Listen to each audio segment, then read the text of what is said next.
Mọi người ai mà đang lùng sục chỗ chụp hình Tết vừa đẹp vừa ý nghĩa thì ghé Việt Nam Quốc Tự nha.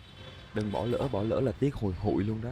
Chùa này nằm ngay giữa trung tâm Sài Gòn mà cảnh đẹp thì xuất sắc thì đỉnh thôi rồi luôn. Giữa sân chùa mà cứ ngỡ là mình đang lạc vào kiến trúc xứ Hoa Anh Đào không á. Góc nào lên hình cũng xịn sò hết trơn á. Mà kinh nghiệm của tôi nè, vào chùa thì cứ thành tâm mà lễ Phật trước đã, cứ cúi xin các ngài cho con. Hôm nay con có duyên ghé thăm các ngài, cho con xin chụp mấy tấm hình làm kỷ niệm bên kim thân của ngài nha. Ngài thương con cho con chụp tấm nào là nét tấm đó, chụp tấm nào là xinh lung linh luôn. Cứ xin trước cho chắc ăn chứ Phật thương mình đâu nỡ để mình chụp hình xấu đâu, đúng không nè? Bên trong chánh điện thì trang nghiêm và thanh tịnh lắm nha. Nếu có dịp mà mọi người nhất định phải ghé qua đảnh lễ Thế Tôn và tận hưởng không khí bình yên ở nơi đây nha.